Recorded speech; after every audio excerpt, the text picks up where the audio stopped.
Baada ya Yesu kuzaliwa katika mji wa Bethlehem huko Yudea, wakati wa utawala wa mfalme Herode, wataalamu wa mambo ya nyota kutoka mashariki walifika Yerusalemu wakiuliza, yuko wapi huyo aliyezaliwa mfalme wa Wayahudi? Kwa maana tumeona nyota yake ikitokea mashariki, nasi tumekuja kumwabudu. Kitabu cha Mathayo 2 mstari wa 1 na wa 2.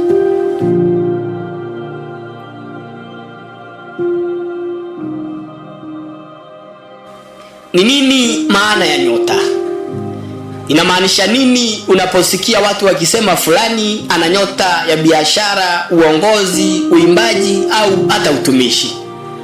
Kulingana na Biblia, nyota inawakilisha kipawa, hatima ya mtu au lengo lililomfanya Mungu akulete hapa duniani na kusudi lako la maisha. Kwa hivyo tunaposema nyota yako ipo au imechukuliwa, maana yake hayo mambo yamechukuliwa au yapo.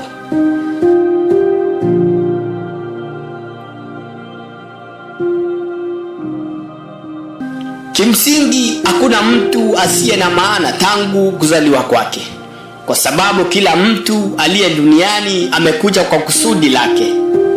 Kuna tofauti kati ya elimu na nyota.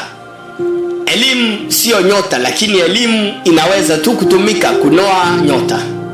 Na si kwamba kujifunza kunaleta nyota, bali nyota ipo kwa wote, iwe ni kwa kuzaliwa au kwa kupewa. Na ndio maana ni rahisi kumwona mtu ana elimu lakini anayo mafanikio makubwa katika idara fulani.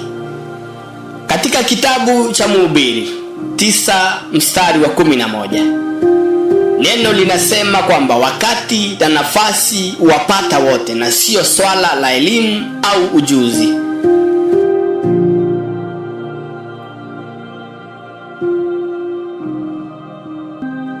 Namuona yeye, lakini si sasa.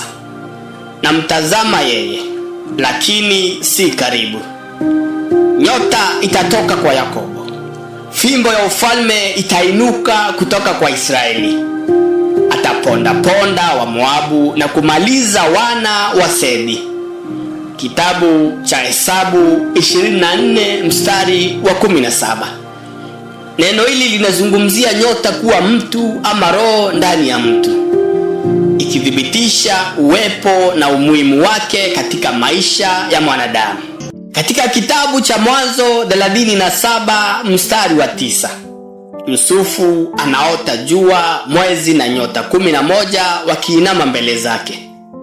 Katika ndoto hii Yusufu hakuona sura za jamaa yake, lakini aliona nyota zao, ikithibitisha uwepo wa mwanadamu kuwa na roho inayotambulika kama nyota.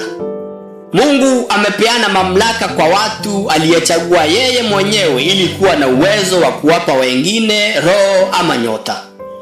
Mtu anaweza kuwa alizaliwa na nyota kisha akawa na mamlaka ya kuigawa kwa wengine. Pia mtu anaweza pewa na akawa na mamlaka ya kupeana kwa wengine. Wataalamu au wachawi wanaweza kuona nyota ya mtu na kuifunika ili isionekane ama ising'ae. Hii hufanya watu wengi kuishi kwa kung'eng'ana bila mafanikio katika maisha, ilihali nyota ikiwa mafanikio huja bila kung'eng'ana. Mtu asiye na nyota siku zote hufanya mambo chini ya kiwango chake. Kwa hivyo hakuna mtu anakubali kile unachotenda. Yaani ni kama elimu na maarifa yote unayo, lakini bado mafanikio yanakosa.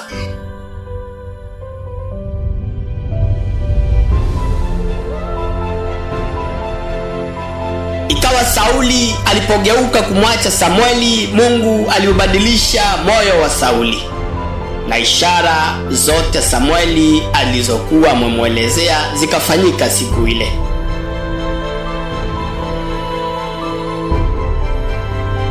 Na walipofika Gibea akakutana na kundi la manabii. Roho wa Mungu akaja juu yake kwa nguvu, naye akajiunga nao katika kutoa unabii kwao.